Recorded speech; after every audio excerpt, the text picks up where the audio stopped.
Halo, assalamualaikum. Hari ini kita datang satu unit servisan yaitu Redmi 9T dengan kondisi mati total.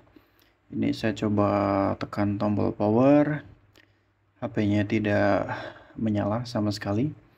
Saya ulangi, saya tekan tombol power lagi, dan hasilnya masih sama ya, tidak ada perubahan. Dan kita akan coba cek di arus ampernya. Coba kita perhatikan untuk arus ampernya. Kita colok charger. Nah, bisa diperhatikan di situ 0,5, 0,8, 0,11 ya, jadi naik turun. Ini indikasi bahwa ada masalah ya di bagian apa namanya itu, jalur power utamanya ini. Bisa di bagian baterai, bisa juga di bagian mesin. Tapi biasanya kasus seperti ini tuh di bagian baterai ya seringnya. Oke, ini sudah saya bongkar. Kemudian kita akan coba cek voltase baterai. Jadi untuk syarat minimal sebuah device Android untuk bisa menyala itu voltase baterainya adalah 3,7 ya, itu minimal. Ya 3,65 sampai 3,7. Kita cek di sini tegangannya adalah 3,2 dan di situ minus, berarti terbalik ya untuk probe-nya. Kita cek lagi. Di situ tertera 3,46. Ya, tidak terlalu drop ya, tapi untuk syarat minimal itu tadi ya 3,7. Jadi kita akan coba suntik tegangan dulu di bagian baterainya seperti ini. Sambungkan kutub positif dan negatifnya ke power supply. Kita akan suntik tegangan selama beberapa menit. Dan ini sudah saya injek tegangan selama kurang lebih 5 menit.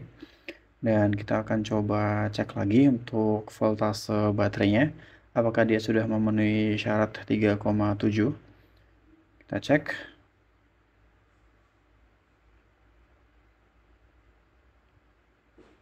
Nah, di situ 3,69 ya. Sama ya dengan 3,7. Harusnya ini bisa menyala kalau misalkan baterainya masih oke. Kita colok charger dan kita perhatikan untuk arus ampernya. Untuk arus ampernya dia tidak ada perubahan signifikan ya, masih sama saja di situ. Ya masih sama, berarti kita mesti analisis lebih lanjut. Oke, ini tidak ada perubahan ya. Kita akan coba cek lagi ya, kita akan coba cek lagi. Tadi sudah muncul 3,7, apakah ini masih sama ya 3,7 untuk tegangan voltasenya.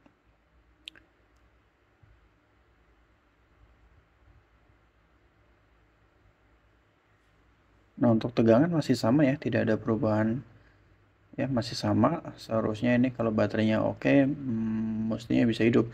Nah, ini posisi konektor baterai saya lepas dan akan saya pasang lagi. Kita akan cek untuk di jalur pengecasan apakah dia muncul 4 volt ke atas untuk di bagian VBus-nya. Ini kita colok charger. Ya, kita colok charger, kemudian di area baterai di situ ada test point ya. Di situ ada test point untuk VBus dan ternyata dia 4,4 ya. 4,4 untuk di bagian VBusnya, berarti untuk arus dari papan charger bawah itu masuk ya sampai ke atas. Dan ini kalau kita lepas baterai dia tidak menunjukkan nilai voltase di bagian VBusnya seperti ini. Nah, ini normal. Dan kalau kita perhatikan di bagian LCD, di bagian layarnya dia ada logo baterai ya, tanda petir di situ. Ciri seperti ini menandakan apa? Menandakan bahwa baterainya memang sudah soak. Jadi untuk di bagian mesin tidak ada masalah. Kalau muncul logo seperti ini ketika soket baterai kita lepas, berarti memang di bagian mesin tidak ada masalah dan masalahnya itu ada di bagian baterainya itu sendiri ya. Kita akan coba lepas dulu di bagian baterai. kita akan coba jumper fuse. Kalau misalkan baterainya masih kuat dengan metode jumper fuse, baterai ini masih bisa dipakai ya. Tapi ketika saya bongkar di bagian PCB pengecasan baterai, di situ sudah ada kabel jumper. Berarti indikasinya ini sudah pernah diservis sebelumnya. Ya, sudah pernah diservis dan memang ini baterai sudah lemah berarti. Oke, karena di jumper fuse berarti baterainya memang sudah lemah, dan ini kalau sudah seperti ini kita mesti cek lagi ya untuk di bagian fuse-nya apakah masih oke atau belum. Ya, dengan mode buzzer kita cek. Untuk fuse-nya masih oke. Berarti untuk papan proteksi di bagian baterainya masih bisa digunakan ya, tapi untuk baterai ini sendiri sudah rusak ya, mungkin selnya sudah banyak yang rusak jadi tidak bisa digunakan lagi. Oke, di sini untuk penanganannya itu sebenarnya cukup mudah ya, kita cukup ganti baterai baru itu sudah bisa menyelesaikan masalah. Tapi di sini saya akan coba modifikasi, jadi akan saya ganti papan baterai dari yang asli ke baterai yang lain. Ini sama-sama baterai dari Xiaomi, cuma beda tipe. Dan ukurannya juga sedikit lebih kecil ya untuk baterai penggantinya. Nah, kenapa saya coba modifikasi seperti ini ya, karena pemilik HP ini adalah seorang pelajar ya, jadi budgetnya cukup terbatas. Supaya tidak terlalu mahal biayanya, saya akan coba ganti dengan baterai yang lain. Dan untuk penggantian baterai ini aman ya, jadi tidak ada masalah nantinya. Kita hanya perlu mengganti atau kita kita copot papan baterai yang asli ke papan baterai penggantinya. Nah, ini kita lepas dulu. Ini kita bongkar untuk papan baterai yang lama. Yang kita akan lepas ya untuk di bagian PCB baterai yang lama ini, dan yang nanti akan kita pindah ke baterai penggantinya. Oke, untuk melepasnya dengan solder seperti ini, kalau misalkan dirasa agak susah kita bisa tambahkan timah. Ya, kita tambahkan timah supaya lebih mudah untuk proses melepas PCB baterainya. Oke, ini sudah terlepas satu kaki, kemudian kita perlu melepas di bagian kaki yang lain. Nah, ini sudah terlepas ya untuk di bagian PCB baterai bawaan dari HP-nya. Kemudian kita perhatikan untuk di bagian PCB baterai bawaan HP ini itu tidak ada tanda minus atau plus ya untuk di bagian penghubung PCB baterai dengan baterai itu sendiri. Jadi di sini nanti kita mesti tandai lagi mana di bagian yang merupakan negatif dan mana yang positif.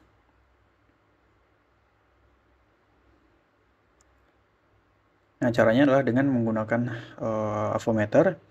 Kita coba cek di bagian voltase. Kalau misalkan dia negatif, ada tanda negatif di bagian avometernya, berarti kutubnya terbalik. Nah, ini tidak ada tanda minus ya, tidak ada tanda negatif, berarti kutubnya sudah sesuai.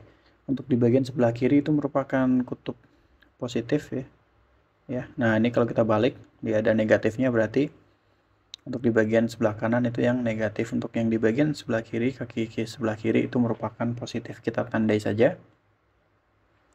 Kemudian kita akan lepas di PCB baterai penggantinya. Ya, prosesnya sama ya dengan yang tadi. Kita bongkar dulu.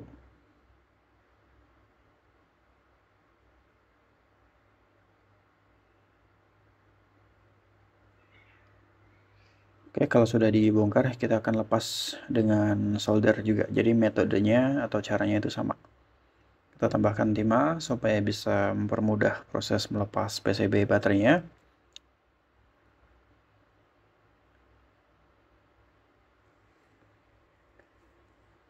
Oke, kaki satu sudah terlepas, kemudian kaki yang satunya lagi ini lumayan sulit ini saya melepasnya, jadi kayak ada yang nyangkut, jadi saya menggunakan tang untuk melepas PCB baterai penggantinya ini. Oke, untuk PCB-nya sudah terlepas, dan kemudian langkah selanjutnya kita harus memasang. Kita harus memasang PCB baterai yang bawaan HP dengan baterai penggantinya ini.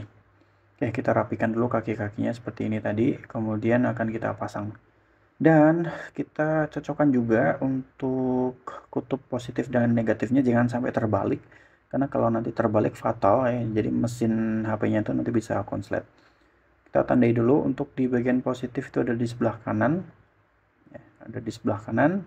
Sedangkan untuk PCB yang lama tadi, nah ini kita balik juga karena untuk positif tadi yang dekat dengan soketnya ya. Oke, seperti ini. Nah, di sini kita akan coba pasang, kita tambahkan timah di bagian PCB-nya, kemudian kita pasang ke bagian baterai penggantinya.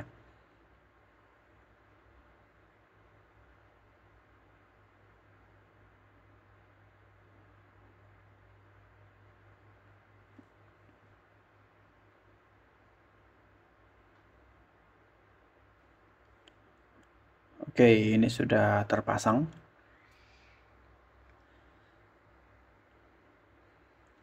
Sudah terpasang dan kita tinggal rapikan ya. Kita mesti kita mesti tutup di bagian kutub positif dan negatifnya. Jadi jangan sampai nanti terkena logam sehingga mengakibatkan konslet di bagian baterai. Karena baterai yang jenisnya lithium seperti ini kalau sekali konslet dia bisa terbakar atau bahkan bisa meledak juga ya. Oke, sekarang kita akan coba cek. Ini sudah kita rapikan, kita tutup kaki-kakinya supaya tidak konslet, dan kita akan coba cek lagi untuk kutub-kutubnya. Jadi kutub negatif dan positif harus sesuai. Di sini itu kutub positif dan di sebelah ininya juga kutub negatif. Kita cek, tidak boleh menunjukkan tanda minus di bagian avometer dan tidak ada ya tadi ya. Oke, berarti ini pemasangan sudah oke, tinggal kita tes di HP-nya. Kita akan coba pasang di bagian kita akan pasang baterai ke HP-nya seperti ini.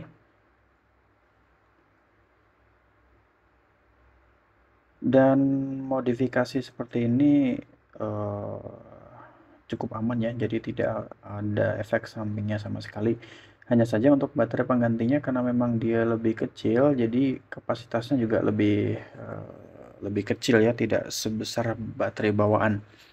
Tapi ini lebih baik ya, untuk penggantian baterai seperti ini tuh lebih baik, karena kalau kita beli baterai yang ada di pasaran ya, kalau misalkan kita nggak tahu mana yang bagus dan mana yang enggak, biasanya untuk baterai-baterai yang harganya murah di pasaran itu juga cepat habis ya kalau kita pakai. Tapi kalau kita swap dengan baterai yang lain ini bisa awet ya. Dan ini untuk arus ampernya itu 0,5 ke atas, berarti ini terjadi pengecasan ya, normal. Kenapa tidak bisa sampai ke 1 ampere ya? Karena memang baterai penggantinya ini bukan tipikal baterai yang bisa fast charging ya. Jadi memang saya ambil dari HP Xiaomi yang biasa, yang memang belum support fast charging. Oke, ini untuk indikator baterai tadi sudah muncul. Ini agak susah ya, karena memang kita mesti menekan di bagian mesin supaya tombol itu bisa terkoneksi dengan bagian mesinnya. Ini kita mesti tekan kalau kita mau menyalakan, jadi agak susah. Oke, ini kan kita coba hidupkan.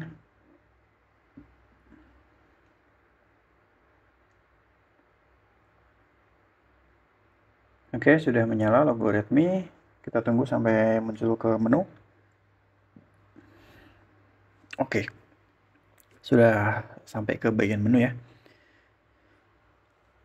Jadi untuk proses modifikasinya ya kurang lebih seperti ini caranya. Dan metode seperti ini sudah beberapa kali saya lakukan dan sampai sekarang alhamdulillah tidak ada komplain sama sekali ya. Berarti untuk eksekusinya memang aman di sini. Untuk sandinya ini saya tidak tahu, jadi ya tidak bisa saya buka sampai ke menu. Tapi yang penting HP-nya sudah bisa menyala, sudah bisa dicas, dan ini sudah normal ya, bisa digunakan kembali.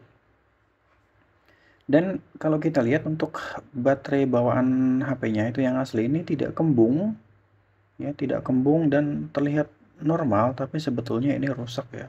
Kenapa bisa seperti ini ya? Karena sel di bagian baterai atau ion-ionnya itu sudah rusak ya. Jadi sudah tidak bisa menampung arus listrik sama sekali.